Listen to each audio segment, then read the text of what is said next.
What's a good word, everyone? It's your boy DKB here. I just want to say thanks for all the support. The channel's been steadily growing, and the number you see below, you can drop a text, shoot a voicemail, any ideas, topics, collabs, etc. you guys want to see. I'll include them in future videos and live streams, and I'll catch you again. Be easy.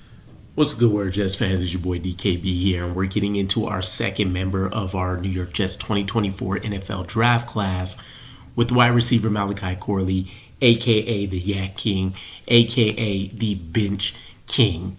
This rookie year is one of the biggest disasters I think I've seen from a rookie in quite some time, specifically to the New York Jets. And that's saying something considering a lot of the performances, a lot of the different draft busts that we've seen.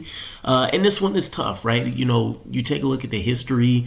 We haven't really done much of anything with drafting a receiver on day two or anything really outside of the first round since Lavornus Coles in 2000. But let's just take a snapshot of everything that's kind of happened. We want to look at, of course, what led up to him getting drafted, what's happening during the season for himself, and then, of course, maybe the future outlook here a little bit. But the third round, 65th overall is where we eventually ended up targeting him. And I say that because we traded up using one of the picks that we got back from the Vikings in the Olu Fashanu trade to catch him. And one of the leaked pieces that came out after the draft were, of course, the mantra, whatever it takes, which had us hyped up because it let us know that we had a high level of interest in him. But also the aggressive pursuit indicated that we should have had a plan in place, a real ideal vision of what it would look like in year one for himself, and then, of course, beyond. But ultimately, he was the fourth highest rated wide receiver coming out of that draft class by Joe Douglas's regime, right? And again, we have not done well with drafting guys on day two in over 2 decades, right? Keyshawn Johnson, Garrett Wilson really being the two standouts in the first round. And then it's going to be failures like Corley and Denzel Mims after. So Stephen Hill, if I remember correctly, was day two. And Devin Smith, I think, was another day two guy, right? Big disappointments. But what were we looking at that were some red flags as well as some things that would have caught our attention with Malachi Corley?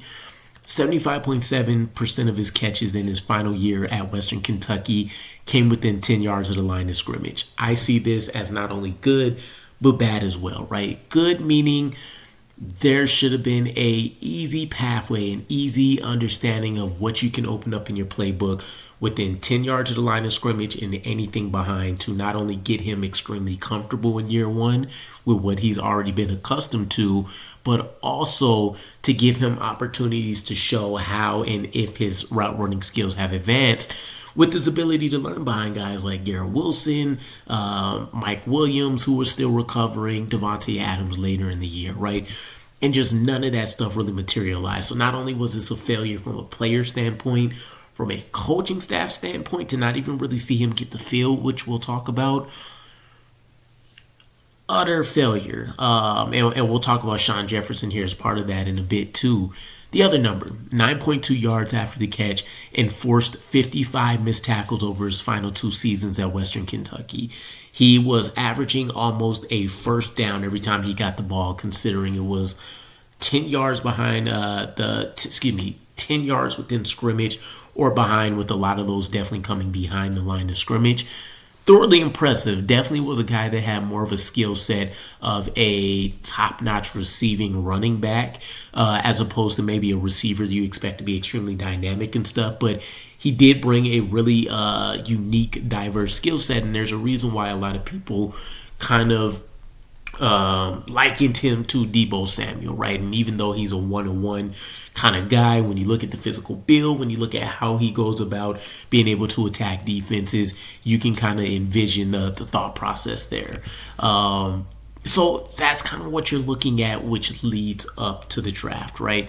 Obviously, top 5 wide receiver in that class, in Joe Douglas's opinion, which looks silly as well when you consider somebody like Roman Wilson, who was available later. You look at, and the name's escaping me, but the 49ers wide receiver, and he ended up getting shot in season and was able to come back and still do more than Corley. So there's a to overdraft somebody this high just seems absolutely crazy. And even with hindsight being 2020 and understanding the hype for somebody like Corley in the beginning, there was 11 guys taken ahead of him for a reason, and more natural wide receivers that I was a fan of after him for sure. So it is what it is. One of the things I would say keep in mind is, even with this colossal failure of a rookie year, this doesn't necessarily mean that he will never become a serviceable wide receiver for us.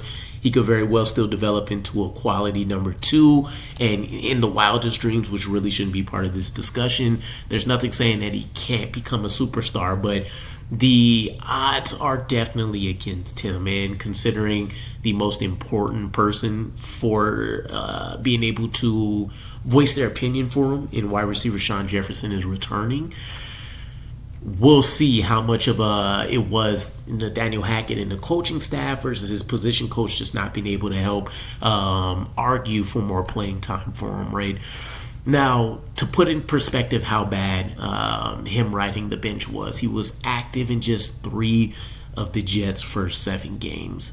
Not unusual for a rookie per se, but he was all set up between Mike Williams recovering, the early downfalls of Breece Hall, for example, Aaron Rodgers trying to acclimate to this offense. He was set to be able to go out there and try to make some things happen.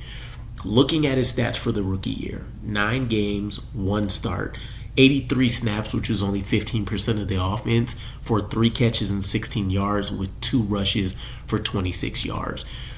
He not only never really saw many opportunities to prove anything to the coaching staff, he really shot himself in the foot on one of the biggest occasions as well, which was the fumble at the 1-yard line, which ended up being a touchback.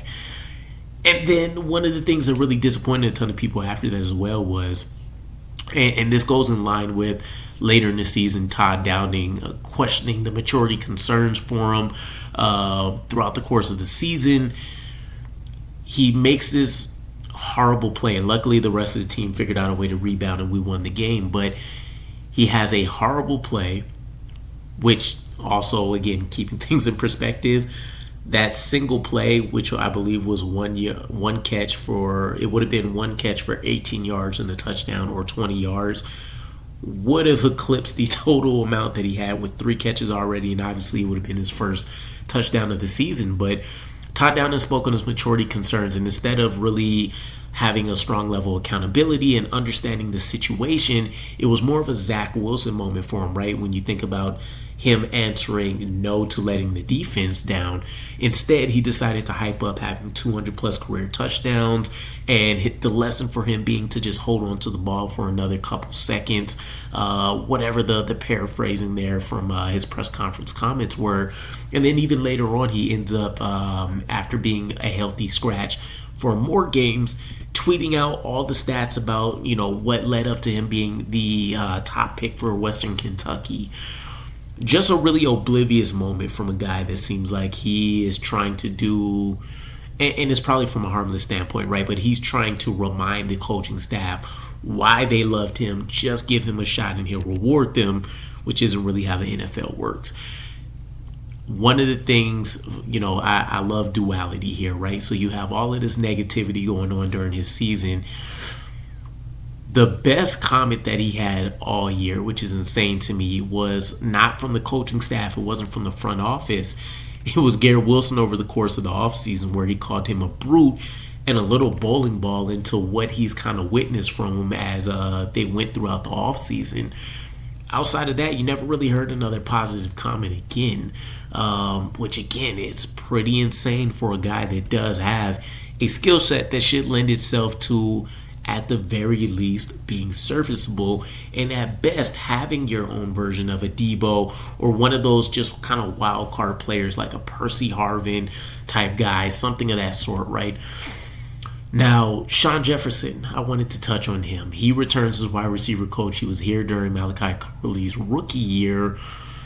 Corley mentioned during a press conference that he hasn't been told how to improve for a larger role. Now, when I hear that, my mind goes to 2 places. One, the previous regime were all on pins and needles, Nobody expected to return, so maybe it wasn't worth, especially with him being a rookie, unlikely to be cut, investing those kind of conversations into him when they really needed to try to do whatever they can to eke out another win or two to maybe save their seasons, and then they can do all of that as part of, exit interviews for the year or something.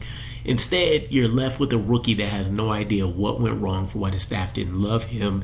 And who knows, Sean Jefferson could have been in the same camp as maybe the rest of the coaching staff, where he did not love how Malachi Corley responded to adversity or really developed over the course of the year, which would also be an indication of, his job and how he's performed. But considering Aaron Glenn kept him, you can look at that as two ways as well. One, he really needed to make sure he still had some veteran expertise in the room, which happened over 20 plus years. He'd be up there with Scott Turner. Otherwise, you're looking at a bunch of other guys that, maybe have 5-6 years or less at their positions. Two, they do respect the job that he's done. Also, not only does it help out Garrett Wilson, but you expect with him having that familiarity with somebody like Malachi Corley, he would be the perfect candidate to figure out how to maximize him in year two under a coaching staff that would be ideally a little bit more better equipped to work him into game plans. Something to keep in mind, though, just as we kind of look at what happens to him in year two, I will say this. Between the press conferences, between the drop touchdown, or really the fumble touchdown, between the coaching staff, the outlook, the draft, all that kind of stuff, he has had a moment where you could see maybe the switch flip mentally in terms of that maturity, in terms of his outlook going into year two. He did drop this quote for us where he mentioned, "If I have to sit behind guys and wait my turn, it's probably for a good reason. Just because I'm a young, talented person coming into the league doesn't mean I know all the ins and outs of how to play football. Sitting behind guys who are different, who are in different points of their career, who are great players, has given me the opportunity to really learn and grow." And so, while it is disappointing, while I would definitely call this rookie year a failure, while I would even be willing to say this is as close to a bust that you can write off in year one as possible, I do leave that quote in the background as kind of the lasting thoughts here, because again, it's not out of the question that he can turn this around. Now, it's harder when you kind of turn in a rookie season where you be considered a bust, just in terms, as opposed to somebody that either just hasn't really developed as quickly as you'd like, or relative to, draft position, it's a toss up on whether, you expect to see improvement or not. With Corley, it feels like he probably have to put up wide receiver 2 type numbers for somebody to really feel comfortable with him after the year that he just put up. And technically, looking at the draft, the roster as of now, Garrett Wilson at the 1, is be Malachi Corley at the 2, and then you're talking about the likes of who behind him, Xavier Gibson, really. And then Herb Charles coming back from injury, Brandon Smith, UDFA. Like, obviously, you're going to do a ton to try to infuse some talent into that room. So, who knows if he gets bumped down again? Who knows if the staff kind of tries to prioritize him as a weapon going into year 2, feeling like they already have one of the another of the 3 starting spots that they want locked down in play. Who knows? But let me know what you guys think. What was your impressions of Malachi Corley? Where did things go wrong? Are you high on his chances to bounce back in year 2? And I'll catch you guys again. Peace.